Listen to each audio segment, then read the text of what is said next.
Hello students, आज अपन पढ़ाएंगे gravitational potential energy of the system, time period of the satellite, kinetic and potential energy of the satellite and escape velocity. अब gravitational potential energy of the system calculate करना है, तो now consider point masses m1, m2, m3 and so on.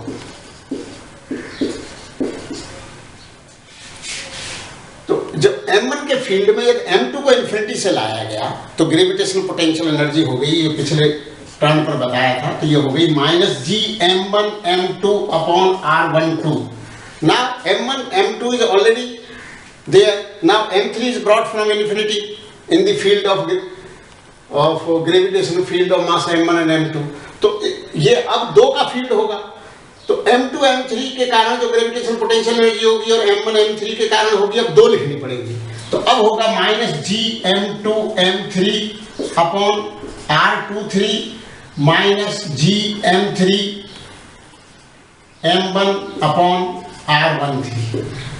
अब fourth one को लाते हैं तो तीन के कारण ग्रेविटेशनल पोटेंशियल एनर्जी होगी। तो इस तरह से taken two at a time, अगर n पॉइंट मासेज हैं तो ग्रेविटेशनल पोटेंशियल एनर्जी के जो ये होंगे nc2 डेटाज होंगे। तो इनको हम अब ऐसे लिख देते हैं, gravitational potential energy of the system is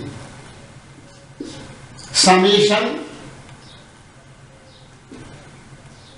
-Gmimj upon rij, I is not equal to j, I is equal to 1 and j is equal to 1 से रेंज कर रहे हैं, i is equal to n and j is equal to n। अब ये दो बार आ जाएंगे, इसलिए यहां पर हाफ लगाएंगे। इसका एक मेथड और होता है कि अगर हम इसमें ये लिख दें कि i लेस देन j है, तो फिर ये दो बार नहीं आएंगे, फिर हाफ लगाने की आवश्यकता नहीं। अब इसके ऊपर एक प्रॉब्लम ले लेते हैं, तो ये सिस्टम समझ में आ जाएगा gravitational potential energy of the system का मतलब क्या है।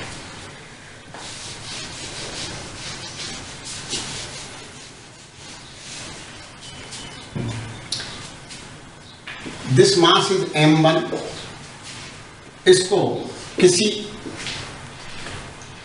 a डिस्टेंस पर एक मास m2 है। m1 को अपन फिक्स कर देते हैं, fixed m1 mass is fixed कर दिया। अब m2 a डिस्टेंस पे था, इसको छोड़ देते हैं, तो due to gravity of mass m1 m2 इसकी तरफ दौड़ेगा। दौड़ते दौड़ते ये b दूरी पर आ गया। अब अपने से पूछा गया किस m2 में क्या स्पीड है, तो जो ग्रेविटेशनल जो पोटेंशियल एनर्जी है वो कंसेप्ट यहां पर काम आएगा। अब आप पूछोगे यहां पर कैसे काम आएगा, कि यहां पर देखिए कि इनिशियल पोजीशन पर पोटेंशियल एनर्जी क्या थी और काइनेटिक एनर्जी क्या थी, और इस फाइनल पोजीशन पर पोटेंशियल एनर्जी क्या है और काइनेटिक क्या है, दोनों को बराबर कर दीजिए। तो इनिशियल पोजीशन पर जो ग्रेविटेशनल पोटेंशियल एनर्जी थी -Gm1 m2 अपॉन a, और काइनेटिक थी 0, क्योंकि इसको तो फिक्स कर रखा है और उसको तभी रिलीज करा है, तो रिलीज करते वक्त उसकी स्पीड 0 है। नेक्स्ट हो जाएगा -Gm1 m2 upon a plus half m2v square. तो इससे आंसर आ जाएगा half m2v square is equal to Gm1 m2 bracket में 1 upon a minus 1 upon b, तो ये आ जाएगा v square 2Gm1 b minus a upon ab।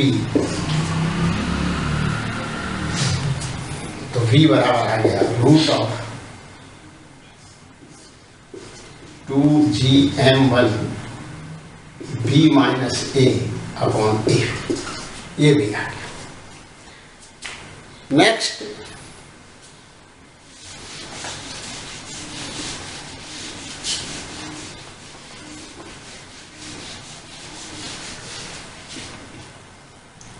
Next है कि इस m1 मास को जो अपन ने फिक्स कर रखा था इसको भी फ्री कर देते हैं, दोनों एक दूसरे की तरफ आ रहे हैं due to attraction force. Initially they were at a distance a, now finally they are at a distance b। जब वो b डिस्टेंस पे चल रहे हैं तो उनमें क्या स्पीड आएगी, तो इसमें भी यही कंसेप्ट लगेगा कि जो पोटेंशियल एनर्जी में जो लॉस आएगा वो काइनेटिक एनर्जी में बदल जाएगा और वो काइनेटिक एनर्जी दोनों में बदल जाएगा। तो potential energy, gravitational potential energy शुरू की लिखेंगे अपन, this is m1 mass, this is m2 mass. तो ग्रेविटेशनल पोटेंशियल एनर्जी इनिशियल हो गई -Gm1 m2 upon a। Now they come at a distance b, शुरू में डिस्टेंस था a, अब वो a से b डिस्टेंस पर आ जाते हैं। अब ग्रेविटेशनल पोटेंशियल एनर्जी जो फाइनल है -Gm1 m2 अपॉन b। तो at the cost of loss of potential energy these two masses getting kinetic energy. तो आप लिख लीजिए minus initial m1 m2 upon a plus zero, दोनों में काइनेटिक जीरो थी, बराबर -Gm1 m2 upon b plus half m1 v1 square plus half m2 v2 square. अब हमारे पास एक इक्वेशन है और अननोन दो है। अब एक इक्वेशन अननोन दो है तो v1 और v2 सॉल्व कैसे हो, तो इसमें कोई फिजिक्स का कंसेप्ट लगेगा और वो बड़ा इंपॉर्टेंट कंसेप्ट मैं बताने जा रहा हूं। वो इंपॉर्टेंट कंसेप्ट ये है कि जनरली जो फिजिक्स में जो मेन कंसेप्ट्स होते हैं, अगर बच्चा उन्हें सीख ले तो प्रॉब्लम सॉल्व करने में उसे दिक्कत नहीं आती। तो बड़ा इंपॉर्टेंट कंसेप्ट मैं बताने जा रहा हूं, उसको ध्यान से सुनो।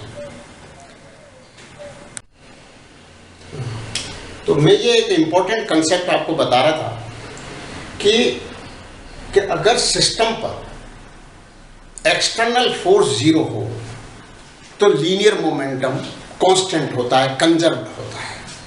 और ये है तो बड़ा बेसिक लॉस, जब अपन अप्लाई करते हैं उस समय भूल जाते हैं।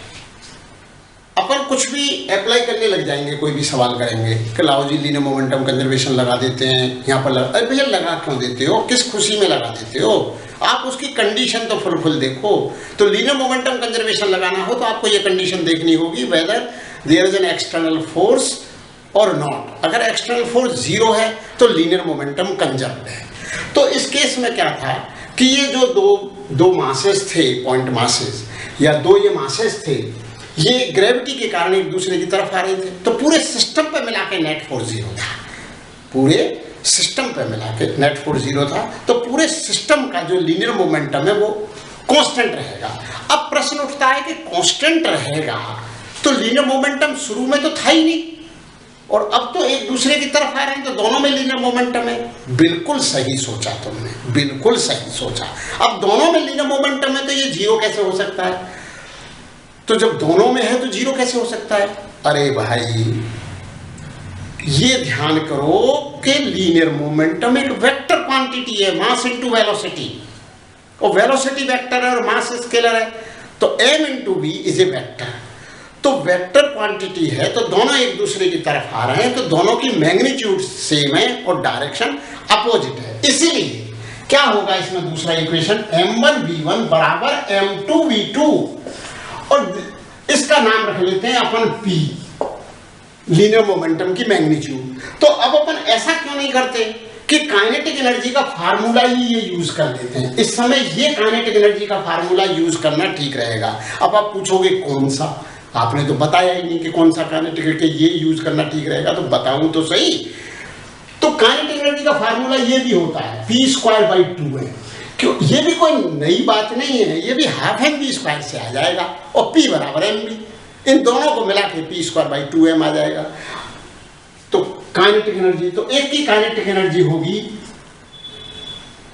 p²/2m1 और दूसरे की होगी p²/2m2। ये इसमें पुट कर दीजिए काइनेटिक एनर्जी की जगह, तो P की वैल्यू आ जाएगी। जब P का मान आ जाए तो एक जगह P की जगह M1P1 लिख दीजिए तो V1 आ जाएगा, और उसी P को M2V2 कर दीजिए तो V2 आ जाएगा। नहीं आई समझ में बात आपके? आ तो गई होगी।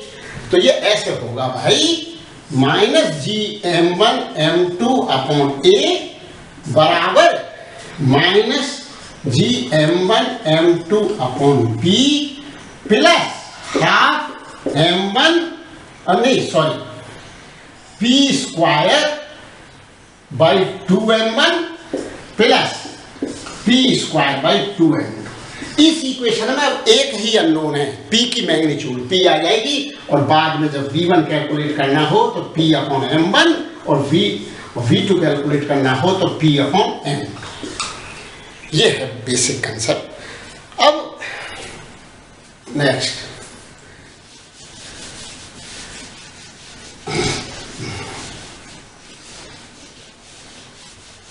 तो मैं आपको ये बता रहा था कि एक्सटर्नल फोर्स 0 होने पर लीनियर मोमेंटम कांस्टेंट रहता है, लेकिन एक्सटर्नल फोर्स 0 होने पर ये कोई लॉ नहीं है, ये कोई नियम नहीं है कि एक्सटर्नल फोर्स 0 होने पर काइनेटिक एनर्जी कंजर्व्ड है।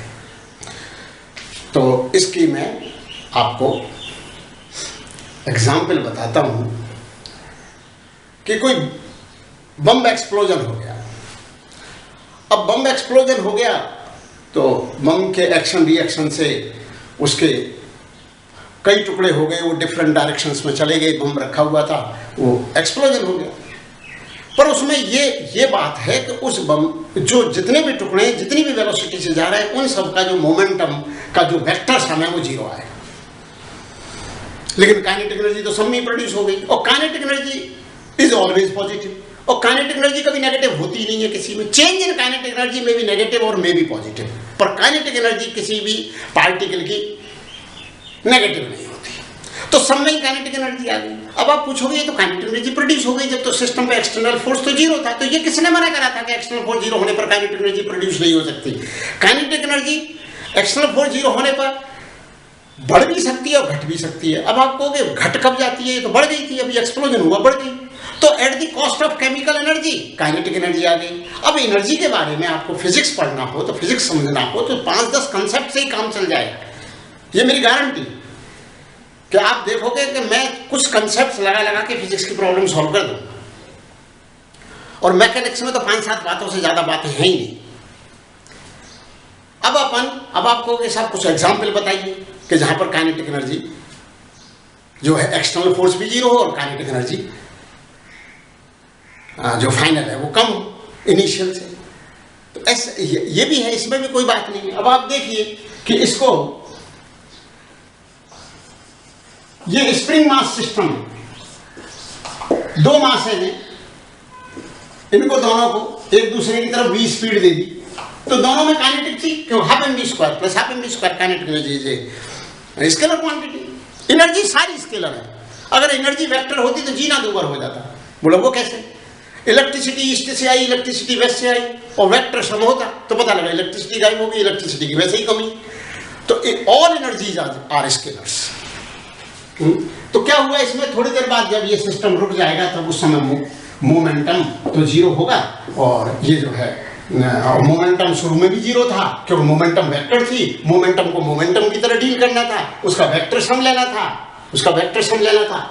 अब रही kinetic energy. Kinetic energy individual की काइनेटिक एनर्जी कैलकुलेट करके ऐड कर देंगे, तो इसकी भी 0 है, इसकी भी 0 है, तो नाउ नो काइनेटिक एनर्जी, जब इनिशियल में काइनेटिक थी। तो आप कहोगे ऐसा हुआ क्यों? ये एनर्जी जो एक एनर्जी आई तो कोई दूसरी एनर्जी चली गई क्या? हाँ, दूसरी एनर्जी चली गई। तो वो एनर्जी जो चली गई वो इसकी स्प्रिंग की जो थी ना, ये जो है नहीं काइनेटिक चली गई, सॉरी काइनेटिक एनर्जी चली गई और पोटेंशियल एनर्जी स्टोर्ड हो गई इसमें। Spring is compressed by x and potential energy stored in the spring is half kx square। तो एनर्जी का क्या है कि एनर्जी की बहुत सारी फॉर्म है। One form of the energy दूसरी एनर्जी में कन्वर्ट होती रहती है, लेकिन मोमेंटम की बहुत सारी फॉर्म नहीं है। मोमेंटम की कोई ये फॉर्म नहीं है कि कोई पोमेंटम होता हो।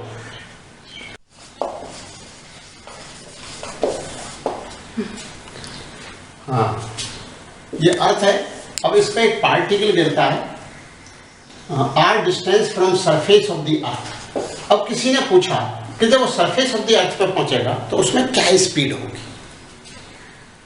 तो इसमें जनरली बच्चे, सबकी तो अपन नहीं कहते, बच्चे गलती करते हैं तो वो कह देते हैं M G R is equal to half M V square, और v की वैल्यू लिख देंगे √2gr। ये इनकरेक्ट है। अब कोई पूछेगा इसमें गलत क्या है। गलत इसमें ये है कि हाइट यदि हो 1 किलोमीटर, 2 किलोमीटर, 4 किलोमीटर, 10 किलोमीटर से गिरे तब हम g को कांस्टेंट मान सकते हैं। अदरवाइज ग्रेविटेशनल फोर्स चेंज हो रहा है विद डिस्टेंस, और जो ग्रेविटी g का मान जो होता है वो gm/x² होता है। तो यहां पर जो g का मान जो होगा वो यहां से r दूरी पर 1/4 होगा, क्योंकि यहां पर g का मान g into mass of earth divided by r² है, जिसका नाम हमने g एट सरफेस रख लिया, और यहां पर g का मान gm अपॉन, यहां पर m मास ऑफ अर्थ है, 2r का होल स्क्वायर होगा। ये जो डिस्टेंस लिया जाता है फ्रॉम सेंटर ऑफ अर्थ लिया जाता है। तो g यहां पर जो g at this point p कह दो वो है gm/4r², that is g surface का 1/4। और हम थ्रू आउट यही मान के चल रहे हैं कि यहां पर g का मान 9.8 या लगभग 10, तो यहां पर g का मान 2.5 होगा। तो g के मान में वेरिएशन हो गया। अब 2-4 किलोमीटर में ज्यादा वेरिएशन नहीं हो पाता। 2-4 किलोमीटर में क्यों नहीं वेरिएशन हो पाता? क्योंकि जब अपन रेडियस ऑफ अर्थ के बराबर चले गए लगभग 6400 किलोमीटर, तब g का मान सरफेस के g का मान का 1/4 होता है। तो इसलिए ये फार्मूला इनकरेक्ट है। अब आप कहोगे कि फिर ऐसे केसेस में क्या किया जाए, क्योंकि अब तक जब तक बच्चा 10th क्लास में होता है उसकी हाइट भी कम होती है, तब तक वो फार्मूला वो अप्लाई कर सकता है। कौन सा फार्मूला? mgh। बच्चे की भी हाइट कम है, मतलब यहाँ बच्चे की हाइट से तो कोई ज़्यादा कंसर्न नहीं है, ये तो एक समझाने का एक मेथड है। मतलब हाइट कम हो तो then you can apply mgh equal to half M V square. Otherwise यहाँ की ग्रेविटेशनल पोटेंशियल एनर्जी अपन लिखेंगे -gmm अपॉन 2r प्लस यहां पर जो पार्टिकल की काइनेटिक एनर्जी है वो 0 बराबर -gmm upon r plus half M V square, plus half M V square. अब आपने इसमें ये देखा होगा कि मैंने अर्थ की स्पीड नहीं ली। अच्छा पार्टिकल, ये पार्टिकल जो अर्थ की तरफ आ रहा है तो अर्थ नहीं जा रही क्या पार्टिकल की तरफ? इसका जवाब है कि अर्थ जो पार्टिकल की तरफ जाएगी उसकी स्पीड इज नथिंग। बोलो नथिंग क्यों हो गई? क्योंकि इस पार्टिकल और अर्थ के बीच जो फोर्स है दोनों पे इक्वल एंड अपोजिट है, और उस फोर्स से इसमें कोई खास वेलोसिटी नहीं बनेगी, मतलब 0। तो इसके लेने की जरूरत नहीं है। और वैसे भी देख लो मोमेंटम सेम होंगे, तो इसमें जो काइनेटिक एनर्जी p²/2m आएगी, जिसमें कि m इसका मास होगा, और इसमें जो आएगी वो p²/2m होगा, और वो m इसका मास होगा, और इसका मास बहुत ज़्यादा है। तो काइनेटिक एनर्जी, इसकी काइनेटिक एनर्जी उसकी काइनेटिक एनर्जी के कंपैरिजन में कुछ है ही नहीं, नेग्लिजिबल है। तो इसलिए ऐसा इस केस में कर देते हैं, और v का मान आ गया। अब v का मान जो ये आएगा वो आएगा half M V square is equal to gmm/r।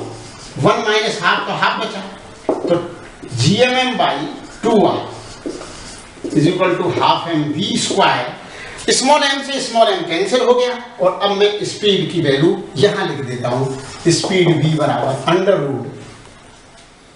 √gm/r। उधर आप देखिए कि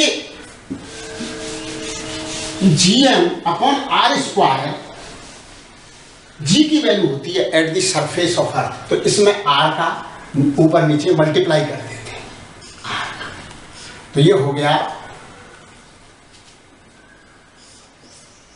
gm upon R square into R, इसको लिख देते हैं G at surface, G R. और थोड़ी देर पहले आपने क्या देखा था कि वो स्पीड जी के मान को थ्रू आउट कांस्टेंट मानने पर क्या आ रही थी, √2 जी आर।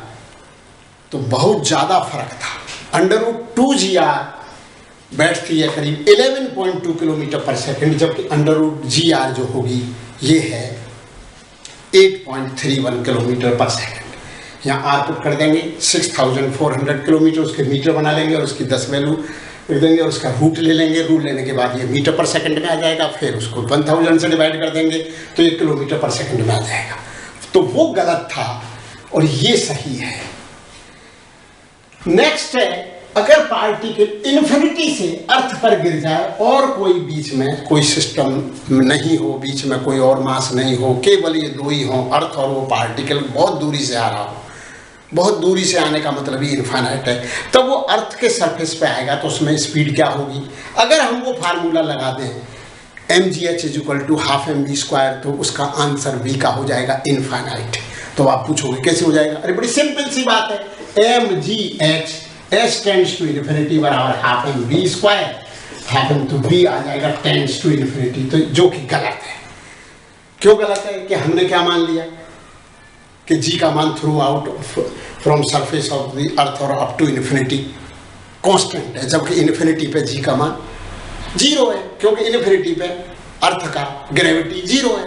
तो कैसे 0 है? gm/x², और x का मान क्या है? इनफाइनाइट, तो 0 है। तो जो चीज 10 न्यूटन पर केजी से 0 न्यूटन पर केजी हो गई, आपने थ्रू आउट ही 10 मान लिया, तो वो तो आंसर गलत आएगा ही। अब प्रश्न उठता है कि सही क्या है? तो सही क्या है? जब इन्फिनिटी से पार्टिकल अगर अर्थ पर गिरता है तो सही आंसर क्या है? तो यहाँ पर इन्फिनिटी पर जो -gmm/∞ प्लस 0 ½ m 0², ये दोनों एनर्जी, यहाँ पर भी दोनों एनर्जी लिख दो, -gmm/r प्लस ½ mv², और इनको कर दो बराबर। तो बराबर करने पर v का मान आ गया √2 gm/r। ये वैल्यू होती है 11.2 किलोमीटर पर सेकेंड। इसी को कहते हैं एस्केप वेलोसिटी। एस्केप वेलोसिटी की एक्चुअल में ये मैग्नीट्यूड है। वैसे तो एस्केप वेलोसिटी उसे कहते हैं कि हम मिनिमम यहां से क्या स्पीड दें कि वो पार्टिकल अर्थ पे लौट के नहीं आवे। तो इन्फिनिटी से यहां तक आने में जो उसमें स्पीड प्रोड्यूस हुई है उतनी स्पीड दे दो उसको, तो उतनी स्पीड दे दो तो वो अर्थ पे लौट के नहीं आएगा। तो वो एस्केप वेलोसिटी का मान 11.2 किलोमीटर पर सेकेंड है। ओके, आज बस इतना ही पढ़ेंगे। स्टार्ट। ये जो एस्केप वेलोसिटी है इसकी वैल्यू ये बहुत ज़्यादा है, 11.2 किलोमीटर पर सेकेंड, क्योंकि एक सेकेंड जो है इतना कहने में हो जाता है एक, तो इतने में बॉडी 11.2 किलोमीटर चली जाए तो वो काफ़ी ज़्यादा स्पीड है। और ये इतनी ज़्यादा स्पीड है कि कोई भी इंसान अगर कोई चीज़ को गायब करता है तो वो इतनी स्पीड से फेंक दे तो वो कभी अर्थ पर लौट के आएगी नहीं। अच्छा, तो नेक्स्ट टर्न पर मैं इसके ऊपर प्रॉब्लम कराऊंगा और सैटेलाइट की एनर्जी के बारे में भी बताएंगे, टाइम पीरियड के बारे में भी बताएंगे, और इन कंसेप्ट्स पर प्रॉब्लम कराएंगे। क्योंकि प्रॉब्लम करना ही तो प्रॉब्लम के तरीके ही तो आने चाहिए अपने को, जब तो अपन IIT JEE और नीट को क्रैक कर पाएंगे। तो वो मैं, और जो कंसेप्ट हैं कोई ज़्यादा नहीं है कंसेप्ट, उन कंसेप्ट के ऊपर ही मैं आपको प्रॉब्लम कराऊंगा। और कि मेरे वीडियो आपको समय पर मिलते रहें तो please subscribe to my channel and thank you.